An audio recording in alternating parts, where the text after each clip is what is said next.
6 o'clock. It's Saturday the 16th of March and welcome to our Saturday evening news programme. And in the news this week, preparations are well underway for tomorrow's Weymouth Half Marathon. Around 1,000 runners are expected to take part in the event, which will be based around the town and along the coastline. It starts at 8 a.m. at Weymouth Pavilion and then runners will go along the Esplanade. The course takes runners through the town, Lodmore Country Park and along the harbour side. After the 30-mile run, it finishes again where it started, at the Pavilion. The course is mainly on road and pavements with small sections off the road, but it's a fairly flat course along most of its length. The route will cover areas such as Lodmore Country Park, the Town Bridge, following past to the Noath Fort along the Noath Gardens. It's expected that the event will attract a lot of visitors and supporters to the town, and to assist the event, Dorset Council has announced a series of road closures to ensure the safety of runners. The Esplanade will be closed both ways between the Pavilion car park and King Street from 8 a.m. to 1 p.m. St Thomas Street will also be closed both ways from Trinity Road to St Edmund Street at an earlier time of 7 a.m. to 1 p.m. and both ways at Greenhill and Preston Beach Road will also be closed from Bowleys Cove Way to Melcombe Avenue from 7 a.m. to 10 a.m. Oh, where are we going? Let's get the right pictures. Right, there we go. Good news this week. We've heard that the Noath Fort has won Gold Award for the Best Small Attraction of the Year in the South West Tourism Excellence Awards that were held in Exeter University. The Noath reports that it has had a record-breaking year in 2023 with 89,000 visitors coming to the fort. Chairman of the Noath Fort, James Farquhar-Harson, said that it was going well at the fort and it was down to the brilliant efforts of the whole team. He said there were a lot more work to be done and they were still looking to create a Cold War nuclear bunker and a Victorian gun deck, so there is always something new for visitors to see and do. It's been announced this week that it's all change at Portland Bill Car Park, with the operation of the car park going back to the land's owners, the Crown Estate. There will be no immediate changes in pricing or at the car park, but there are plans for massive improvements, including more space for cars with less overall parking spaces, increased disabled parking, dedicated places for motorcycles and bicycles, resurfacing of the car park, coach and bus spaces, camper van spaces, new pavement, electric charging points, etc. Now, it's expected that those works will start after the season in September and through next winter. The Crown Estates has been discussing its plans and the changes with the local businesses based at Portland Bill. A community orchard is being planted at Chickerell to help benefit wildlife. Around 15 trees, including apple, pear, plum and cherry trees, have been planted at the bottom of Meadow Close thanks to a joint project between Chickerell Town Council, the Little Green Change Project and the Tree Council's Network Rail Community Tree Planting Fund. The trees will produce fruit for residents in the future, but they will also provide habitat for a range of birds, insects, and will also provide nectar for bees. Over 1,000 people came to an open event which was held this week for patients at Dorchester Road Surgery and Royal Crescent and Preston Road practices in Weymouth. Held at the Weymouth Rugby Club on Tuesday evening, patients were invited to find out more about the planned merger between the two practices. Staff from the practices, patient participation group representatives and NHS Dorset were present to answer questions and address concerns that people may have. Those present reassured patients that they will not need to do anything to continue to receive care. Practice teams, prescriptions and ongoing appointments will all be as usual. The merger is due to take place in April. Dr. Emma Casson, who's a GP partner at Dorchester Road Practice, said a great deal of thought and planning has gone into this merger to ensure a smooth and successful transition. It will offer many benefits to patients and our practices alike. It will mean we can combine skills within our GP and nursing teams and hopefully be more attractive to recruiting new clinicians, making us more sustainable. Patients can find frequently asked questions on the practice's websites for both surgeries or available in the surgeries if they have any questions or concerns. Now, Wednesday this week was Global Tea Party Day. part of the annual Nutrition and Hydration Week campaign, which raises awareness of the link between good hydration and good health. Local NHS organisations are reminded both staff and members of the public of the importance of stopping for regular breaks as part of the daily routine. David Freeman is Acting Chief Executive Officer with NHS Dorset. He said many of us lead busy lives and it's sometimes easy to forget to take a break and get a quick drink or something to eat as we carry on with our day. Nutrition and Hydration Week reminds us all of the importance of looking after ourselves and the overall health benefits of eating healthily and taking regular drinks. Whether you are a tea drinker, a coffee connoisseur or prefer a simple glass of water, I would encourage everyone to take a break this week, as evidence shows that every cuppa really does count. A local campaign, Every Drop, Every Cup, Every Bite Counts, was launched in 2023 as a way of encouraging patients and care home residents to drink more. It has been adopted by a number of local health and care organisations who have seen positive changes for their patients and residents. A short video has been produced by the NHS, shows the benefits found at Adams Court Luxury Retirement Home, and it's available on the Stay Well Dorset website. So if you just go and search for Stay Well Dorset, you'll be able to see that video. Now, Beverly Harris, who's Regional Care Home Manager, has some tips for carers and care workers. She says anyone can improve their hydration very simply. At our care homes we offer people all different types of drink, such as Ovaltine, Horlicks, as well as tea and coffee. We have found that Coke floats have made a huge comeback too. Milkshakes, fruits, skewers, jellies all count towards hydration. Jelly shots mean that people don't have to eat a whole jelly, so these are also popular. All of this has had a positive impact on the people we care for. Now, free tours of Weymouth Lifeboat Station are now available to book. To tie in with the 200-year anniversary of the RNLI Saving Lives at Sea, Weymouth Lifeboat Station is promoting its free tours, inviting members of the public to visit the Weymouth Relief all-weather boat at the Duke of Kent. There will be 2 tours on Tuesdays and Thursdays, one at 10:30 and another at 11:30. Booking is essential with a maximum of 10 people per tour, and under 18s must be accompanied by an adult. The vessel was recently launched to rescue 2 adults and a child were reported to have become trapped along Kimmeridge Bay in late February. Weymouth RNLI Lifeboat Station was founded in 1869, and since then its crews have launched the lifeboats 3,692 times, saving at least 958 lives.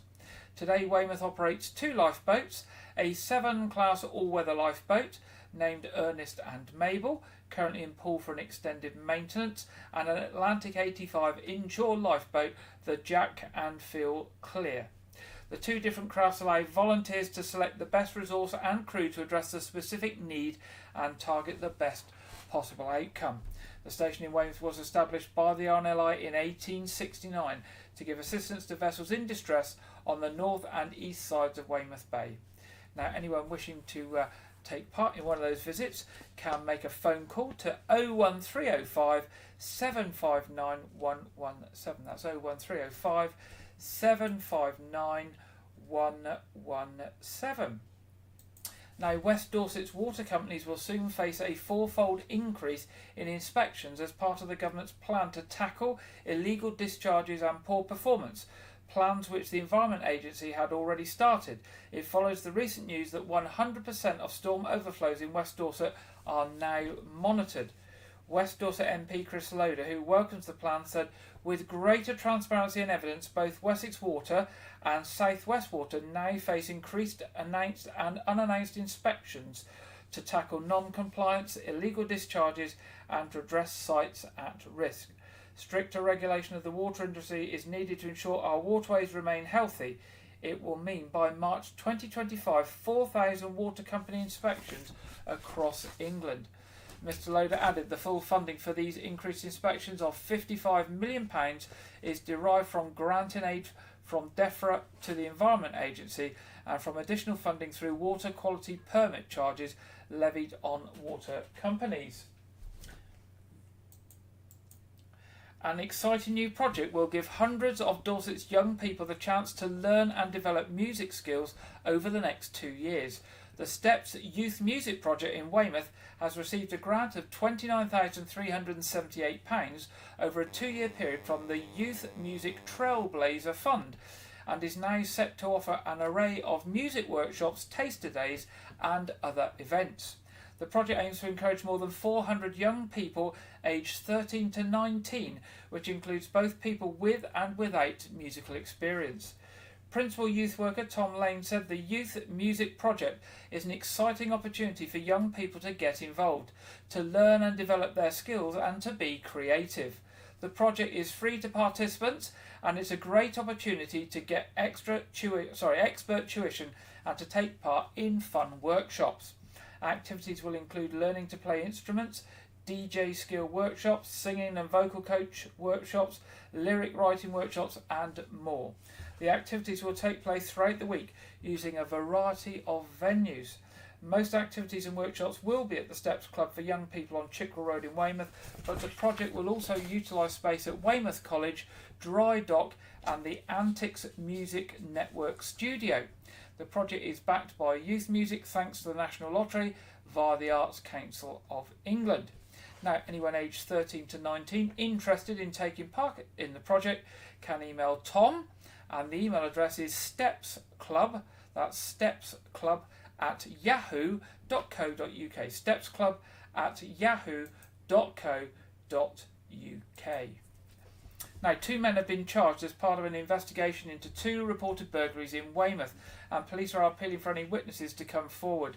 Dorset Police received a number of reports from members of the public relating to 2 reports of burglaries in Sharcroft Road at around 2 p.m. on Monday the 11th of March. Officers attended, and following an inquiries, 2 men were arrested in connection with the incidents. A 38-year-old man from Basingstoke in Hampshire and a 45-year-old man from Weymouth were subsequently charged with burglary and assault with intent to commit robbery, and were remanded in custody prior to appearing at Poole Magistrates Court this week on the 13th of March. They are next due to appear in Bournemouth Crown Court on Thursday the 11th of April. Detective Sergeant Claire Lloyd of Weymouth Volume Crime Team said, "We would like to thank the vigilant members of the public who reported the incident to police. This enabled officers to respond and take action, with 2 suspects now arrested and charged. We are continuing to investigate this matter, and I would appeal for any witnesses who have not already spoken to the police to come forward."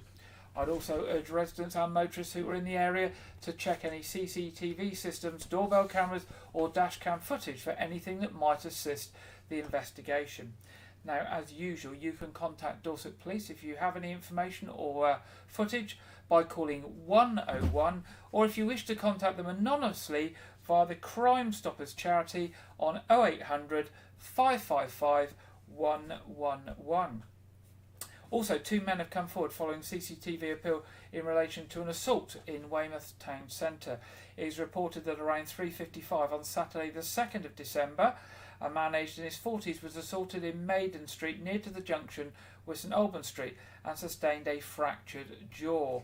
Following a CCTV and other inquiries by officer, 2 19-year-old men from Weymouth have come forward and attended voluntarily at a police station and for interview in relation to this incident. They have been released under investigation, and further inquiries are being undertaken. Now, a young teenage refugee from Ukraine has been sharing her passion for tennis with the next generation. Jana discovered a love for tennis when taking part in the holiday activities and food programme back in 2021, when her mother enrolled her in holiday sessions with Dorchester Tennis Club. Arriving in the UK, Jana quickly felt welcomed through these sessions, which significantly supported her settlement process. Recognising her potential, the coaches at Dorchester Tennis Club encouraged Jana to join their club. Reflecting on her experience, Jana expressed, "I had played tennis before, but I really progressed once I got involved with the club." With her mother securing a job, Jana was able to afford one-to-one tennis lessons, further enhancing her skills. In the following year, Jana sees the opportunity to compete internationally with the club, participating in tournaments in Holland and Belgium. She fondly recalls the experience, saying, "It was so much fun to travel there with my friends. I have some incredible memories." During the Christmas holidays for 2023, Yana decided to give back to the community by assisting with sports sessions at Sunning Hill Prep School in Dorchester. All of the children present booked through the HAF programme, allowing them the same free access that Yana was given in 2021. And Yana effortlessly connects with them, showcasing her rapport and enthusiasm. Coach Michael Willamy's comments said, "She's a great help and inspiration to the children. We're really proud of what she has achieved." Teresa Levy, Corporate Director for Children's Services, said, "It's so lovely to hear that Yana's story and everything she's doing for the children in Dorset. If your children are eligible for free school meals, we'd like to encourage you to sign them up to take part in the HAF programme. The HAF programme will run again during the Easter holidays, where both our children who are part of the Refugee Resettlement Programme and those who are eligible for benefit-related free school meals will have access to a wide variety of free enriching activities and nutritious meals." Now, if you want to find out more, just go onto Google and search for holiday activities and food at Dorset Council. So holiday activities and food, Dorset Council, and you will find the website with all that information on. Now, 3 Dorset-based arts groups have been awarded grants by Weymouth Town Council. The council has handed out thousands of pounds as part of its community grant scheme, which aims in benefiting worthy community, voluntary and charitable organisations in the local area. Organisations that work with communities in Weymouth are able to apply for a grant to help fund new projects, equipment, events or training. Artist group Artway has received £3,000 to go towards an art trail that will run through the town centre. It will see 15 sites across the town where artwork will be exhibited to coincide with its 15th anniversary and will be focused around the theme of peace. The group is a not-for-profit community of artists based in Weymouth and Portland and Dorchester and promotes art and artists in the community. Another £3,000 has been awarded to the Wessex Folk Festival to go towards their annual festival in Weymouth. The event encourages, promotes and supports live performances of music and dance and will take place on the 1st and 2nd of June. The third group to be awarded money by the Town Council is Bournemouth-based theatre group Doppelganger Productions. It will receive a sliding scale of support dependent on the number of events it holds in Weymouth. The group aim is to create a 50-plus member production company from a mix of local professional artists and residents to encourage an intergenerational project to tour Dorset in August. Now, if you want to find out more about community grants, you can tap into Google Community Grants at Weymouth Town Council and you will get some information on that. And finally, in the news headlines tonight, a cafe which helps residents fix household items and treasured possessions has been named the best in the country. Volunteers at the Repair Cafe Weymouth have fixed everything from sentimental family treasures to lightsabers and even a ride-on Triceratops in true Jurassic Coast fashion. The cafe has just won Local Community Group of the Year at Next Door Good Neighbour Awards 2024. Ross Dean started the volunteer-run Repair Cafe in 2019, not long after moving to the area.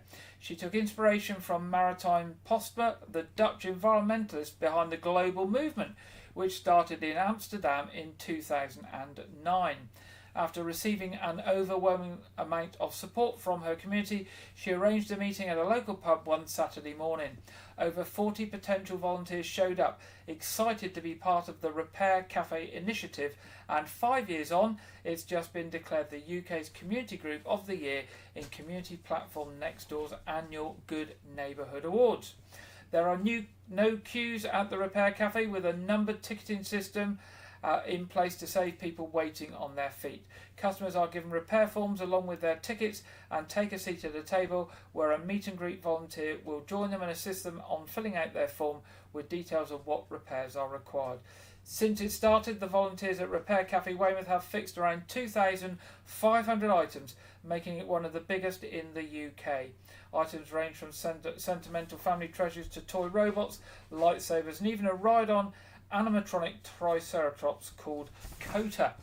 Ross is amazed by what the Repair Cafe volunteers can do, from their electronic whizzies to gluing experts who repair whose repairs look invisible. One of the gluing repairs Ross remembers fondly is that of a music box that someone's father had brought back from a trip to Asia in the 50s or 60s. Ross said it was an ivory rickshaw with turning wheels that had characters and fittings that needed re-gluing. She hadn't heard it play in years. I remember hearing a tremor in her voice when it played again. There is no charge for repairs, just a request for a donation which goes to a local charity chosen by volunteers at their annual meeting. And that's the end of the headlines in tonight's programme. Now this week we're going to hear about a local charity, and it's not one I've heard of before. It's called the Friendly Food Club. It's Dorset's cooking and food education charity. A team of enthusiastic people deliver cookery workshops and food education and skills sessions in the community, including friendly and social cooking programs for disadvantaged and marginalised adults and children, including cookery skills, healthy eating and therapeutic cooking sessions and community meals for the elderly and vulnerable groups. Let's have a little look and see what they get up to.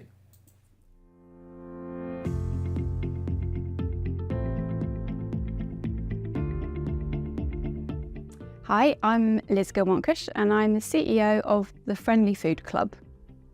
We're a charity that covers the whole of Dorset, and we aim to try and get as many people as we can cooking and increasing their knowledge about food.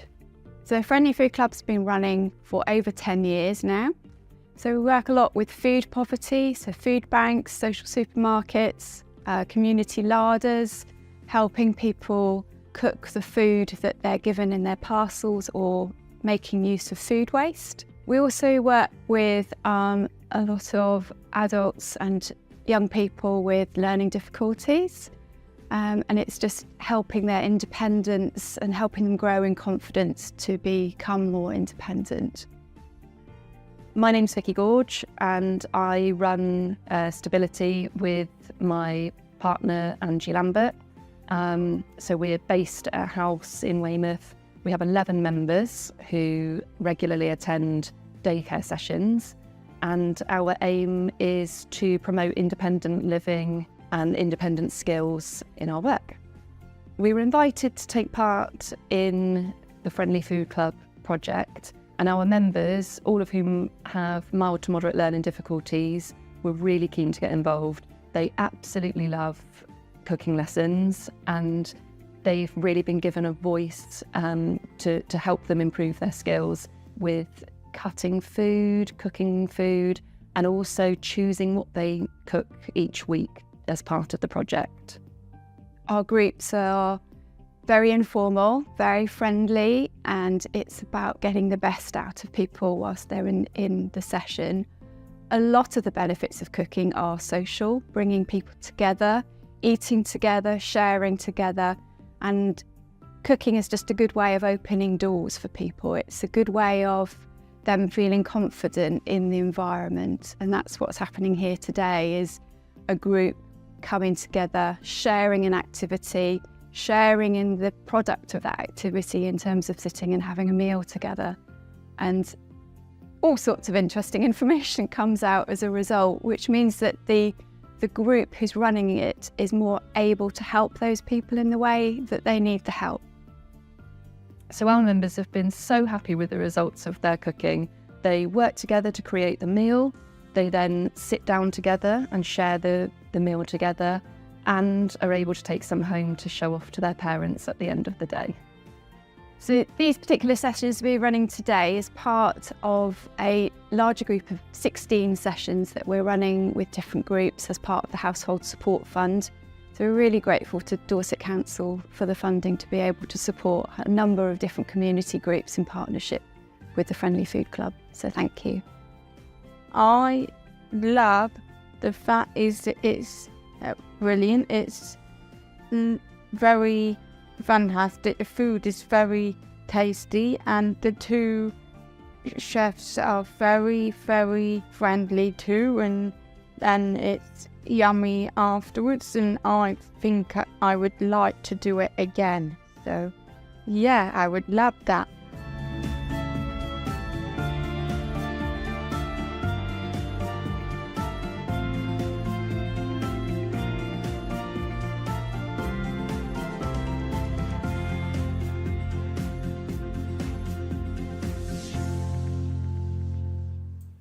There we go. That's one of our local charities, the Friendly Food Club. And like I said, I hadn't heard of them before until I saw the video this week. And maybe, like me, you know of other charities in the Weymouth, Portland and Dorset area that perhaps are not that well known and need a little bit of publicity. And if you'd like to let us know about them, we would love to share their activities and their charity with our viewers. So all you need to do is drop us an email in the first instance to news@whiteridges.tv, news@whiteridges.tv, of any local charities you're aware of or involved in that you would like us to tell others about. Now it's that time in today's programme where we go over to Andrew Wright, our regular contributor for this week's film review and preview. Welcome to White Regis TV Film Review and Preview. I'm Andrew Wright. Last weekend was the 96th Academy Awards, aka the Oscars, which is the biggest event in the film calendar. The Oscars traditionally represent what is supposed to be the best in film, despite receiving criticism in the past for the nominees not reflecting the mainstream tastes of modern audiences. I watched the ceremony live, so it was ended like 2 in, and I was largely happy with how everything went down. Oppenheimer was the big winner at this year's awards, picking up 7 awards, including Best Picture, Best Director Christopher Nolan, Best Actor Cillian Murphy, and Best Supporting Actor Robert Downey Jr., all of whom winning their first Oscars. Emma Stone won Best Actress for her portrayal of the character Bella Baxter in the film Poor Things. Da'Vine Joy Randolph won Best Supporting Actress for her role in the film The Holdovers. French legal drama Anatomy of a Fall won Best Original Screenplay, whilst the comedy drama film American Fiction won Best Adapted Screenplay. British Holocaust drama The Zone of Interest won Best International Feature, whilst the new Studio Ghibli film The Boy and the Heron won Best Animated Feature. The Ukrainian war documentary film 20 Days in Mariupol won Best Documentary Feature Film. But perhaps the most surprising win of the evening came from the Japanese movie Godzilla -1, winning the award for Best Visual Effects. A lot of this ceremony went exactly as it was expected to play out. Not really any surprises, but I'm quite happy with that Oppenheimer one. Did quite well, as it's really an incredible film.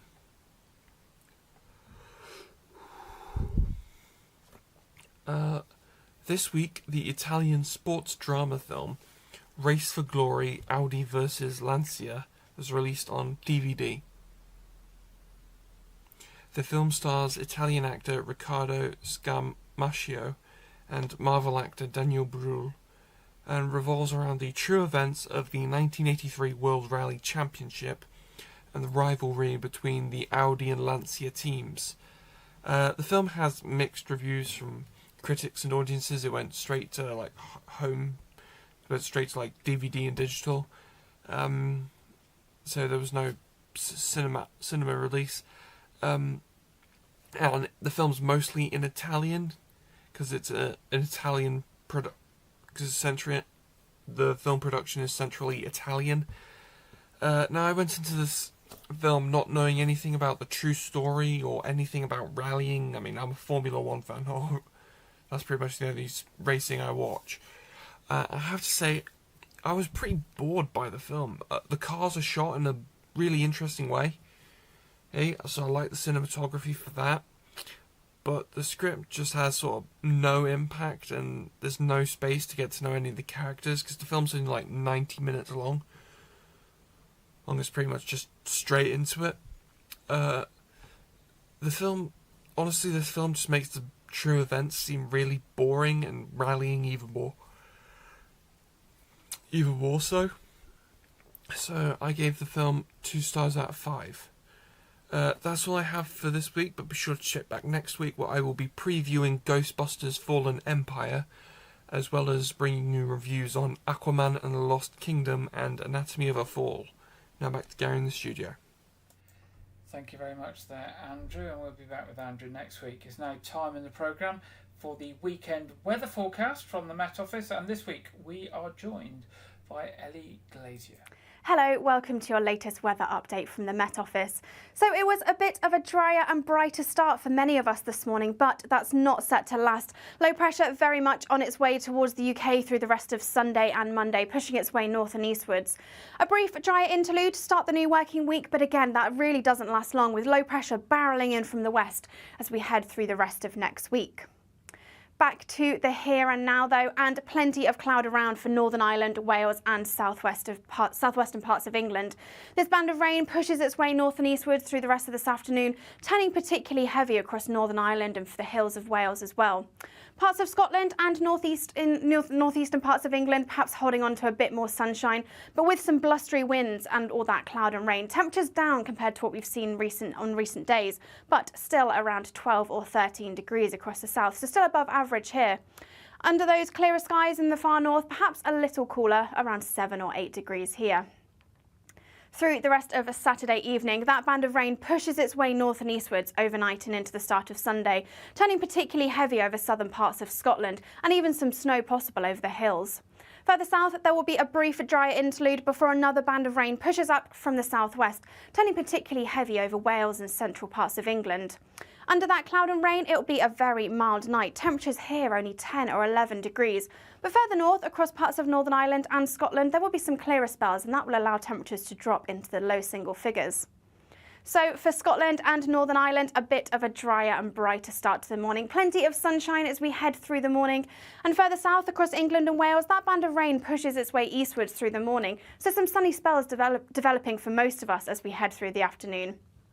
Despite that sunshine though, we will see some showers bubbling up, these turning particularly heavy over central northern parts of England and Northern Ireland as well. But temperatures still well above average for the time of year, even milder than we're likely to see through Saturday, highs of 16 or 17 degrees across the south, and even for Scotland we could see 10 to 14 degrees.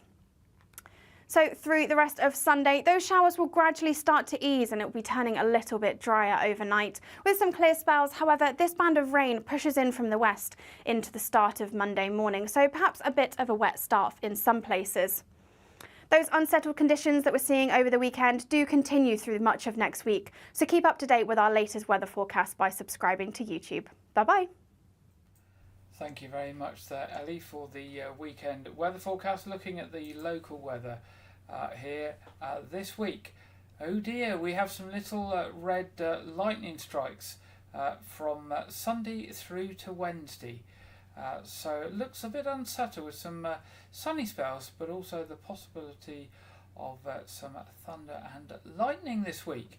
Still very mild though, still no sign of those freezing winter temperatures. Now moving to our What's On session this week. Firstly with the Weymouth Pavilion. 19th of March, Tim Vine, the comedian. 22nd of March, Simon and Garfunkel Through the Years. 23rd of March, Lost in Music. 26th and 27th of March, Ukrainian National Opera are in Weymouth. On the 26th of March with Carmen, and on the 27th of March with La Boheme. On the 29th of March, something a bit different, an evening with Rick Stein. Those and lots of other events, shows and things going on at Weymouth Pavilion. Pop along to their website at www.weymouthpavilion.com or give the box office a call on 01305 783 225. Now turning to the Knowth Fort. Tomorrow, 17th of March, Spy, Science and Explosive Education at the Knowth Fort. 28th of March to 14th of April, Easter Fun Fair. 27th of April, Victorian Falconry and Hawking. 4th to 6th of May, Victorian Children. And the 25th of May to 2nd of June, Pirates of the Knowth Fort. Again, more things happening at the Knowth Fort. That's just a selection. Pop along to their website at www.knowthfort.org.uk. Now looking at Arts Reach. 15th of March, that's gone, that's no good, there's no good telling me 15th of March. 20th of March, Anne Boleyn, Wolf at the Door at Milbourne St Andrew Village Hall. 24th of March, Broadside Bangers at Broadmain Village Hall. 24th of March, Beyond Ye Ramblers at Burton Bradstock Village Hall. That's just a few local our end of the county. Shows across the whole of Dorset through the whole of the summer, available on the Arts Reach website at www.artsreach.co.uk. And there's always something for everyone on the Arts Reach programme. There's family friendly stuff, there's stuff for children, all over Dorset. So do have a look, see what Arts Reach have got on. Now, church services in Wyke and surrounding area tomorrow. Importantly, there is no 8 a.m. service tomorrow at All Saints Church. No 8 a.m. service, but there is a 9:30 service tomorrow at All Saints Church and 11 o'clock at St Edmund's Church. Now, turning to our other programmes. Tonight, 7:30, we have our Saturday evening quiz programme as usual.